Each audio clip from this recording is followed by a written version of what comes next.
The Lost Books of the Bible. The Book of Jasher chapter 79, verse 1 to 57. And in those days Moses was feeding the flock of Reuel the Midianite his father-in-law, beyond the wilderness of Sin. And the stick which he took from his father-in-law was in his hand. And it came to pass one day that a kid of goats strayed from the flock, and Moses pursued it, and it came to the mountain of God to Horeb. And when he came to Horeb, the Lord appeared there unto him in the bush, and he found the bush burning with fire, but the fire had no power over the bush to consume it. And Moses was greatly astonished at this sight, wherefore the bush was not consumed, and he approached to see this mighty thing. And the Lord called unto Moses out of the fire, and commanded him to go down to Egypt, to Pharaoh king of Egypt, to send the children of Israel from his service. And the Lord said unto Moses, Go, return to Egypt, for all those men who sought thy life are dead, and thou shalt speak unto Pharaoh to send forth the children of Israel from his land. And the Lord showed him to do signs and wonders in Egypt before the eyes of Pharaoh and the eyes of his subjects, in order that they might believe that the Lord had sent him. And Moses hearkened to all that the Lord had commanded him. And he returned to his father-in-law and told him the thing. And Reuel said to him, Go in peace. And Moses rose up to go to Egypt. And he took his wife and sons with him. And he was at an inn in the road, and an angel of God came down, and sought an occasion against him. And he wished to kill him on account of his firstborn son, because he had not circumcised him, and had transgressed the covenant which the Lord had made with Abraham.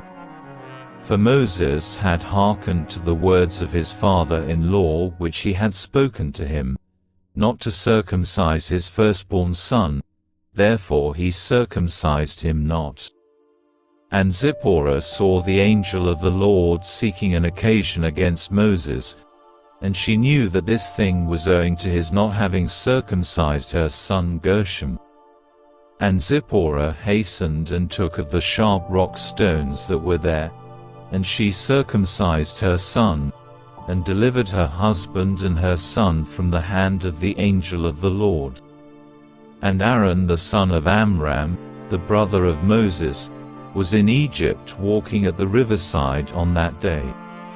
And the Lord appeared to him in that place, and he said to him, Go now toward Moses in the wilderness, and he went and met him in the mountain of God, and he kissed him.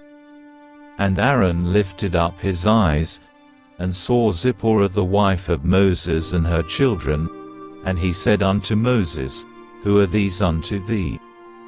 And Moses said unto him, They are my wife and sons, which God gave to me in Midian. And the thing grieved Aaron on account of the woman and her children. And Aaron said to Moses, Send away the woman and her children, that they may go to her father's house. And Moses hearkened to the words of Aaron, and did so. And Zipporah returned with her children, and they went to the house of Reuel, and remained there until the time arrived when the Lord had visited his people, and brought them forth from Egypt from the hand of Pharaoh. And Moses and Aaron came to Egypt to the community of the children of Israel, and they spoke to them all the words of the Lord. And the people rejoiced an exceeding great rejoicing. And Moses and Aaron rose up early on the next day, and they went to the house of Pharaoh, and they took in their hands the stick of God. And when they came to the king's gate, 2 young lions were confined there with iron instruments, and no person went out or came in from before them, unless those whom the king ordered to come, when the conjurers came and withdrew the lions by their incantations, and this brought him to the king. And Moses hastened and lifted up the stick upon the lions, and he loosed them, and Moses and Aaron came into the king's house. The lions also came with them in joy. And they followed them and rejoiced as a dog rejoices over his master when he comes from the field. And when Pharaoh saw this thing, he was astonished at it, and he was greatly terrified at the report, for their appearance was like the appearance of the children of God. And Pharaoh said to Moses, "What do you require?" And they answered him, saying, "The Lord God of the Hebrews has sent us to thee, to say, Send forth my people that they may serve me." And when Pharaoh heard their words, he was greatly terrified before them. And he said to them, "Go today and come back to me tomorrow." And they did according to the word of the king. And when they had gone, Pharaoh sent for Balaam the magician, and to Jannes and Jambres his sons, and to all the magicians and conjurers and counselors which belonged to the king, and they all came and sat before the king. And the king told them all the words which Moses and his brother Aaron had spoken to him. And the magicians said to the king, "But how came the men to thee? On account of the lions which were confined at the gate." And the king said, "Because they lifted up their rod against the lions and loosed them, and came to me, and the lions also rejoiced at them as a dog rejoices to meet his master." And Balaam the son of Beor the magician answered the king, saying, "These are none else than magicians like ourselves. Now therefore send for them, and let them come, and we will try them." And the king did so.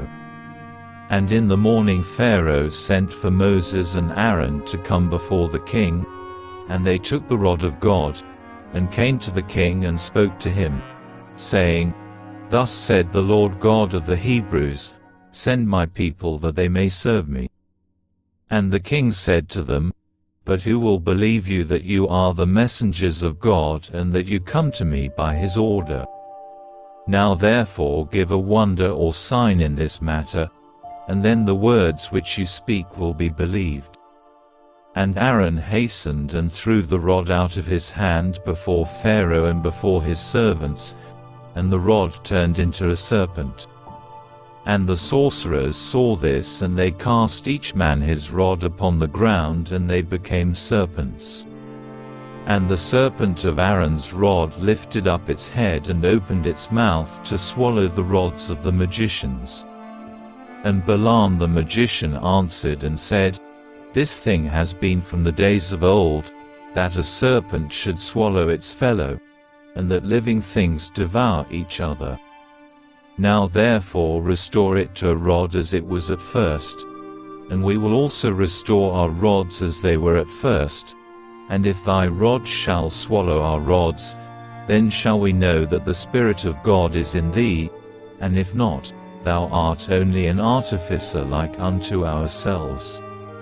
And Aaron hastened and stretched forth his hand and caught hold of the serpent's tail, and it became a rod in his hand. And the sorcerers did the like with their rods, and they got hold, each man of the tail of his serpent, and they became rods as at first. And when they were restored to rods, the rod of Aaron swallowed up their rods. And when the king saw this thing, he ordered the book of records that related to the kings of Egypt to be brought, and they brought the book of records, the chronicles of the kings of Egypt, in which all the idols of Egypt were inscribed, for they thought of finding therein the name of Jehovah, but they found it not. And Pharaoh said to Moses and Aaron, "Behold, I have not found the name of your God written in this book, and his name I know not." And the counselors and wise men answered the king, "We have heard that the God of the Hebrews is a son of the wise, the son of ancient kings." And Pharaoh turned to Moses and Aaron and said to them, "I know not the Lord whom you have declared, neither will I send his people." And they answered and said to the king, "The Lord God of gods is his name, and he proclaimed his name over us from the days of our ancestors, and sent us, saying, Go to Pharaoh and say unto him, Send my people that they may serve me. Now therefore send us, that we may take a journey for 3 days in the wilderness, and there may sacrifice to him. For from the days of our going down to Egypt, he has not taken from our hands either burnt offering, oblation or sacrifice. And if thou wilt not send us, his anger will be kindled against thee, and he will smite Egypt either with the plague or with the sword. And Pharaoh said to them, Tell me now his power and his might. And they said to him, He created the heaven and the earth, the seas and all their fishes. He formed the light, created the darkness, caused rain upon the earth and watered it, and made the herbage and grass to sprout. He created man and beast and the animals of the forest, the birds of the air and the fish of the sea, and by his mouth they live and die. Surely he created thee in thy mother's womb, and put into thee the breath of life, and reared thee and placed thee upon the royal throne of Egypt. And he will take thy breath and soul from thee, and return thee to the ground whence thou wast taken. And the anger of the king was kindled at their words, and he said to them, But who amongst all the gods of nations can do this? My river is mine own, and I have made it for myself. And he drove them from him, and he ordered the labor upon Israel to be more severe than it was yesterday and before. And Moses and Aaron went out from the king's presence, and they saw the children of Israel in an evil condition, for the taskmasters had made their labor exceedingly heavy. And Moses returned to the Lord and said, Why hast thou ill-treated thy people? For since I came to speak to Pharaoh what thou didst send me for, he has exceedingly ill-used the children of Israel. And the Lord said to Moses, Behold, thou wilt see that with an outstretched hand and heavy plagues, Pharaoh will send the children of Israel from his land. And Moses and Aaron dwelt amongst their brethren the children of Israel in Egypt. And as for the children of Israel, the Egyptians embittered their lives with the heavy work which they imposed upon them.